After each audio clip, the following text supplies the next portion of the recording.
Destination Wallonie, tout pour s'évader. Faites le plein d'idées sur visitewallonia.be.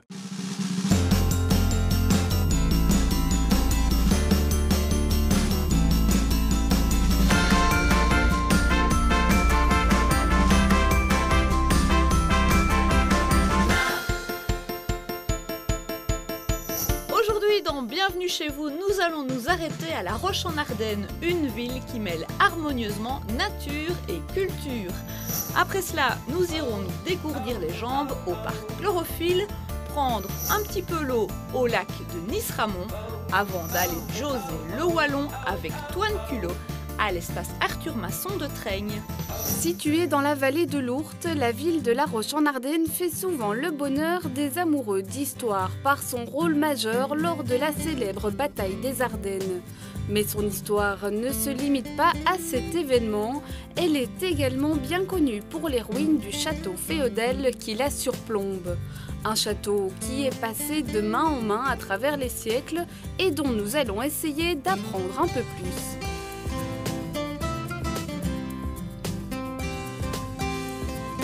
Bonjour Jean-Michel. Bonjour.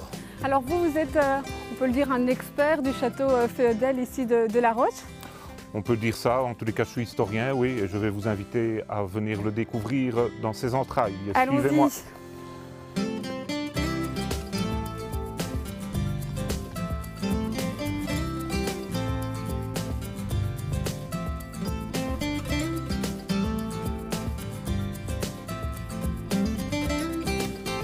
Voilà, ça grimpe, mais nous arrivons ici dans le cœur du château. Nous sommes dans la haute cour du château de La Roche-en-Ardenne et nous sommes ici sur le sol primitif, le sol qui a été vu et foulé par les occupants du château. Et donc ce château, il date de quand concrètement?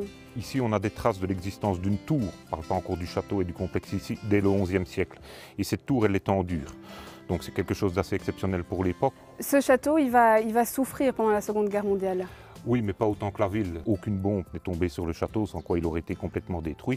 Ici, on ne voit plus que des ruines maintenant. C'est tout simplement lorsque le château aurait été abandonné par les Autrichiens au XVIIIe siècle, il servira principalement de carrière aux habitants de La Roche, qui viendront chercher des pierres pour construire leur maison.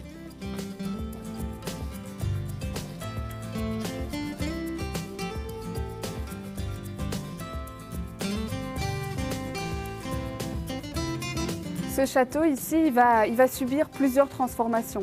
Oui, et les transformations les plus marquantes datent de la période française, donc fin du XVIIe siècle, lorsque les troupes de Louis XIV occupent le château et aménagent des salles voûtées comme on en voit ici. Et donc à ce moment-là, le château va aussi changer de rôle, de fonction. Le château, il est modifié premièrement pour résister à l'artillerie, mais c'est vrai qu'il va totalement changer de fonction.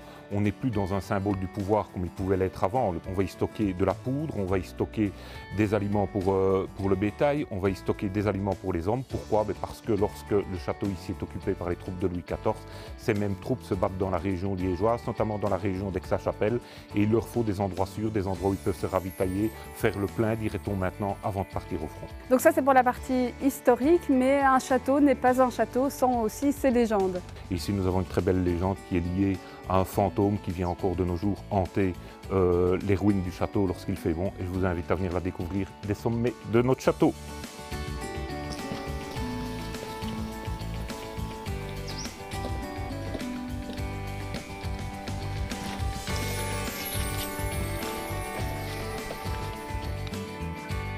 Et donc vous m'intriguez avec cette histoire de fantôme. Qu'est-ce qui s'est passé concrètement ici selon la légende? Selon la légende, elle est très très simple et je vais vous la résumer. Donc le seigneur de La Roche avait une fille unique qui s'appelait Berthe, n'était pas mariée, il décide d'organiser un tournoi pour lui trouver un mari. Tous les seigneurs de la région veulent y participer. Parmi eux, il y a le comte de Montaigu, qui est réputé pour sa cruauté, mais qui est déjà fiancé à une certaine Alix de Salm. Le jour du tournoi arrive et on voit Montaigu arriver, personne ne veut combattre, on allait le proclamer vainqueur lorsqu'un petit chevalier arrive avec une armure toute sombre et relève le défi. C'est ce petit chevalier-là qui désarçonne et qui tue Montaigu. Il a donc gagné la mise du jour, si l'expression peut être utilisée, donc il a la main de la fille Berthe. Il ne veut pas enlever son casque devant le seigneur de La Roche pendant la nuit, qui est une nuit de pleine lune évidemment, sans quoi rien ne se serait passé. On entend des cris effroyables. Le seigneur de la Roche sort de ses appartements et découvre au pied du château le corps de sa fille Berthe et le corps du petit chevalier qui n'était autre qu'Alix de Salm. Et donc encore aujourd'hui, ce fantôme, le fantôme du château de la Roche en Ardennes, vient hanter ici les ruines. Oui, c'est une des attractions de notre ville lorsqu'il fait beau, lorsqu'il n'y a pas de vent, lorsqu'il n'y a pas de pluie. Mais le fantôme de Berthe sort pendant les nuits d'été avec un spectacle son et lumière qui permet de connaître la légende. À l'écart de la ville, à seulement quelques minutes du centre de la Roche, nous avons rendez-vous avec Fabrice, Brandon et pas moins de 22 espèces d'animaux. Bienvenue au parc à gibier où l'heure est au nourrissage. Là oui, forcément on va nourrir les loups, bien gentiment.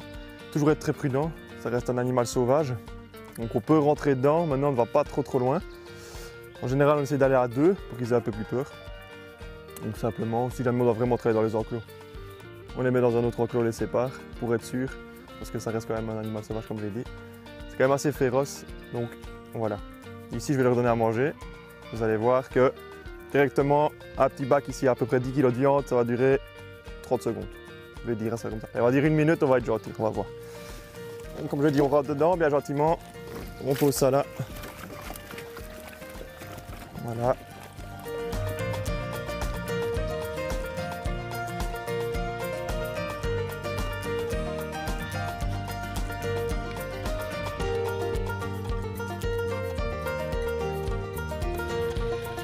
À bord de leur tracteur rouge, le duo de soigneurs parcourt quotidiennement les 10 hectares du site pour nourrir les animaux, mais aussi veiller à leur bien-être.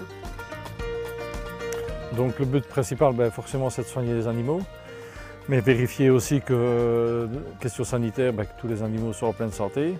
Donc on doit faire le tour tous les jours au matin, voir s'il n'y a pas d'accident. Il peut y avoir une bête qui est coincée dans un fil ou autre, une bête blessée ou quoi. Donc ça c'est le premier truc le matin à faire avant de soigner. On a tout ce qu'il y a dans la forêt, donc tous les animaux sauvages. Donc on a aussi bien les cervidés, donc on a ici à côté de nous, les sangliers, le lynx, les loups. Donc tous les animaux qu'on retrouve en forêt, les renards, chats sauvages.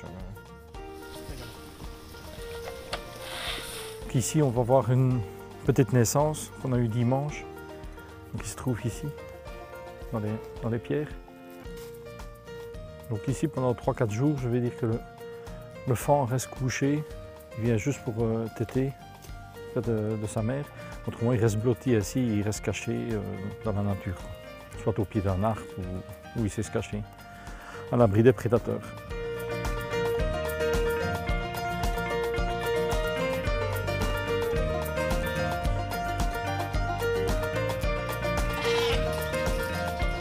Fabrice et Brandon travaillent en coulisses avec les animaux pour offrir aux visiteurs une expérience dont ils se souviendront. L'avantage en fait c'est que c'est très calme, donc même pour les animaux c'est très paisible. Ils ont déjà des gros enclos, donc ça c'est un très bon point. Puis alors même quand les gens viennent, ils ont l'opportunité de pouvoir se cacher facilement, donc s'ils veulent être à l'abri des regards, tout ça, il n'y a vraiment aucun problème. Puis même pour nous, travailler, c'est un réel plaisir, que ce soit du matin au soir, on est dans notre petite bulle, dans la nature, donc c'est un très gros avantage, avec personne autour. Bon, je crois que c'est pas... Il n'y a rien à envier là-dessus, c'est un des meilleurs métiers du monde pour le moment, je pense, pour moi, du monde.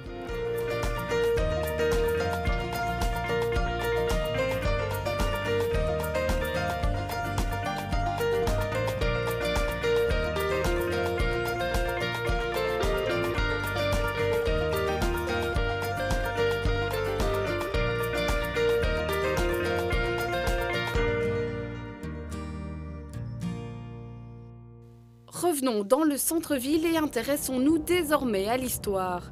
La ville de La Roche en Ardennes a en effet joué un rôle important lors de la Seconde Guerre mondiale et plus précisément dans la bataille des Ardennes. Pour empêcher les troupes allemandes d'accéder au port d'Anvers, la ville a été bombardée et presque entièrement détruite.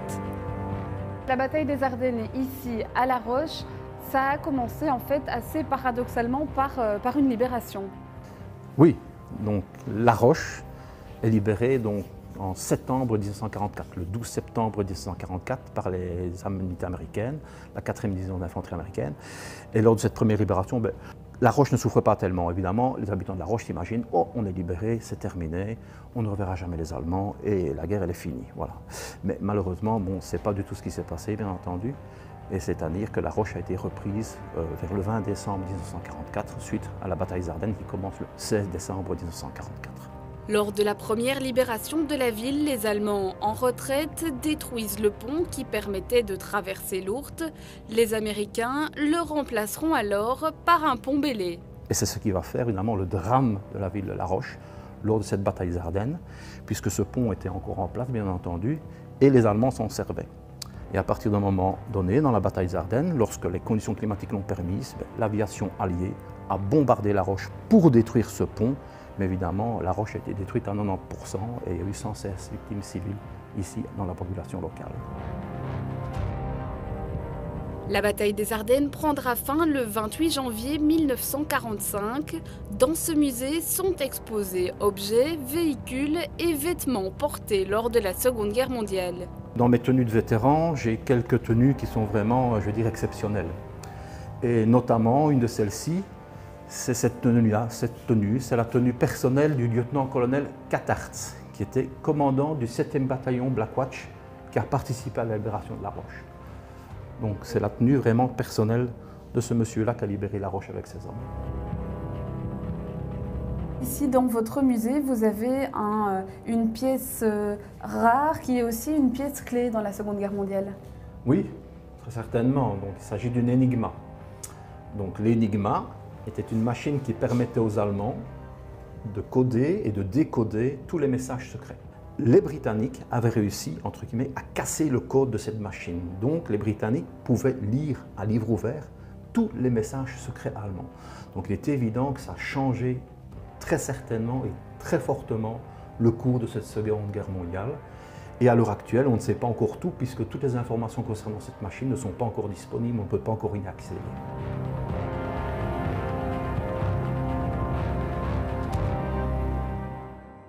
Nous terminons notre découverte de cette ville considérée par beaucoup comme la perle de l'Ardenne par un peu de gastronomie locale. Si la ville de La Roche est bien connue pour son jambon, elle l'est aussi pour son alcool à base de prunelle, le Purnalais.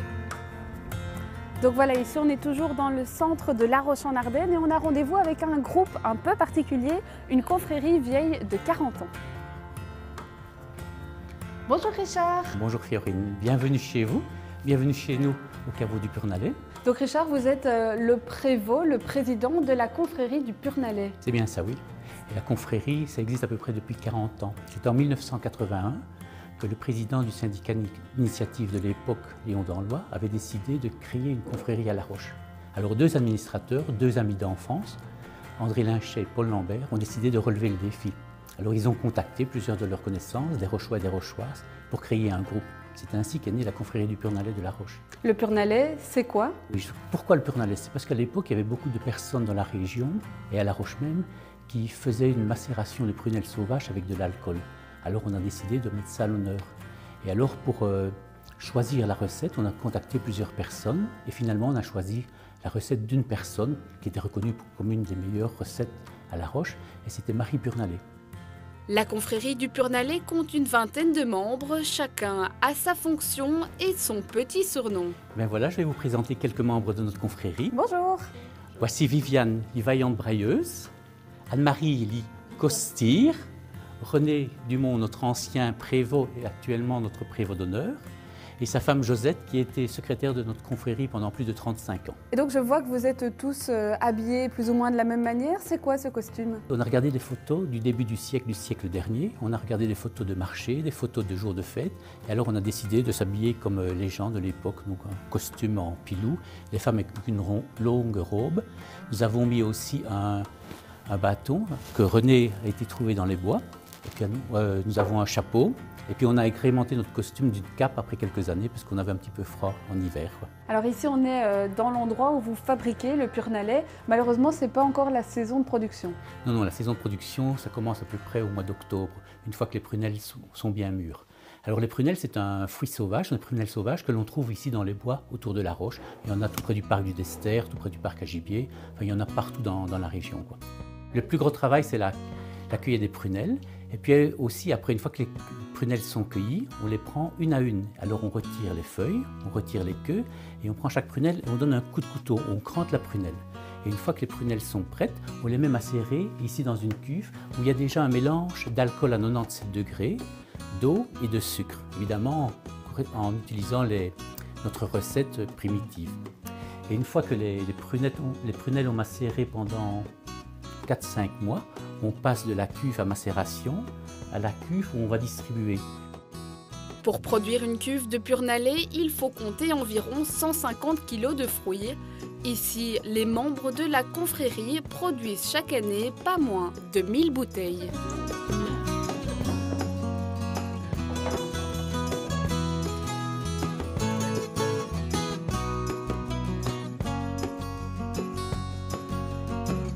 C'est ici la dégustation. Ah, bonjour Fiorine. Je vois que vous ne m'avez pas attendu. Non, on a déjà commencé un petit peu, mais on t'attend quand même. Donc voici le Purnalais. Mais alors il faut que tu saches quand même que le Purnalais a certaines vertus. Donc la première, ça rend heureux, c'est bien. Ça guérit de tous les maux, c'est encore mieux. Ça rend amoureux. Nous avons la preuve ici. René et Josette viennent de fêter cette année-ci leurs 65 ans de mariage. Et alors mon frère ajoutait que c'est un peu aphrodisiaque. Mais à mon avis, ça, c'était pour faire augmenter les ventes. Sinon, tu vas goûter par toi-même et tester. Eh bien, allez, merci beaucoup. À votre santé à tous et à ta santé. Fiorine nous a déjà bien rempli notre programme d'excursion, mais si vous en voulez encore, pas de problème. Antoine nous emmène maintenant à quelques kilomètres au parc Chlorophylle, puis au lac de Nice-Ramon. Après toutes ces aventures sportives, un peu de culture, nous irons à Treignes, dans le sud de la province de Namur, à l'espace Arthur Masson.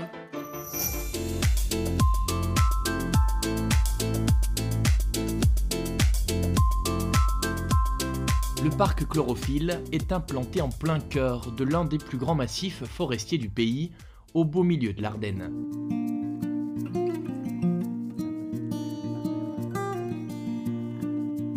Ici, on est vraiment dans la pure nature. D'ailleurs, en néerlandais, on dit aussi pure nature. C'est vraiment, je dirais, une perle, un écrin dans un écrin dans la province de Luxembourg. Dans ces 9 hectares de forêt ardennaise, près du village de Dochamp, le divertissement est au centre des préoccupations. Les attractions sont nombreuses. La plus récente, c'est ce parcours dans la cime des arbres à plusieurs mètres de hauteur. Ici, il faut se faire discret pour écouter le chant des oiseaux. Il faut savoir que cette partie du parc est classée Natura 2000. Nous avions déjà une cabane d'observation paysagère, mais ici, nous avons quand même une hauteur de 5-6 mètres et on découvre la forêt autrement. Donc c'est une dimension un peu aérienne. Créé au début des années 2000, le parc s'est forgé une solide réputation dans le secteur touristique. Aujourd'hui, il fait partie des meilleurs avec ses fameux 5 soleils. 5 soleils, ça équivaut à 5 étoiles en fait, un peu comme les hôtels ou les restaurants en Wallonie ou même à l'étranger. Et sur un total de plus ou moins 300 attractions et musées en Wallonie, nous avons jusqu'à présent 12 attractions et musées labellisés 5 soleils ou 5 étoiles, dont le parc Chlorophylle de Dochamp, et là nous en sommes vraiment très très fiers. Au-delà de l'amusement, Chlorophylle prône également un côté pédagogique et artistique. Aux 4 coins du parc, le visiteur peut en apprendre davantage sur les secrets de l'Ardenne profonde. Nous avons beaucoup de visites d'écoles, de groupes scolaires, groupes de scouts, de louveteaux, de patros. Et en dehors de la partie récréative, eh bien, vous avez cette dimension didactique qui est très très importante au parc Chlorophylle de Dochamp.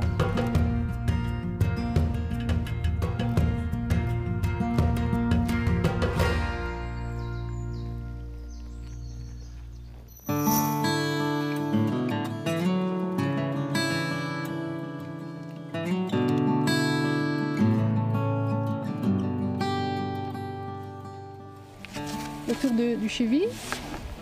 Et on commence toujours sur genoux. Et je me relève doucement On voit bien, il y a des gens qui tremblent plus, mais ça va partir. C'est un peu au début. C'est une façon originale de découvrir le lac de Niz-Ramon. C'est aussi un savant mélange entre le surf et le kayak. Le stand-up paddle a son succès sur les eaux calmes de l'Ardenne. On essaye de trouver notre équilibre et oui, c'est gai, ça bouge un peu, mais c'est pas très difficile non plus, donc tout le monde peut le faire. Et si c'est compliqué, on peut toujours se mettre sur genoux, donc il y a un peu pour tout le monde en fait. Une fois l'équilibre trouvé sur sa planche, il suffit de voguer.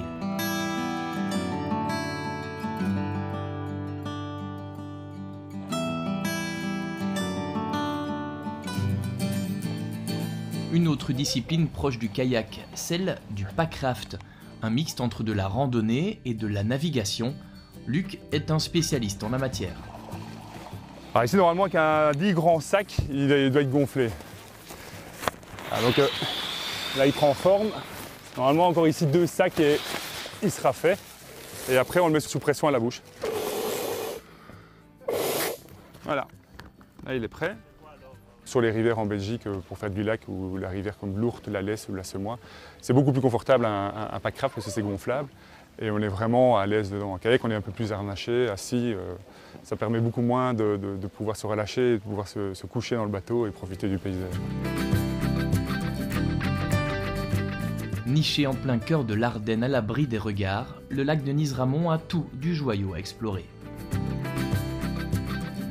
En fait, je pense que sa topographie fait qu'il est caché parce qu'il est encaissé et c'est pas une grande étendue. Il est long mais pas très large. Tout autour, c'est de la végétation et il n'y a pas vraiment de route directe, il n'y a pas de point de vue sur le lac. Donc les gens, ils peuvent très bien passer dans la région, à part s'arrêter au barrage, ils ne sont pas spécialement au courant qu'il y a un lac. On a un peu l'impression d'être seul au monde et c'est ça que j'adore en fait. C'est pour ça que je viens ici avec mes planches. C'est un peu un écrin caché, en fait, le lac de Niz-Ramon. J'espère que ça le restera.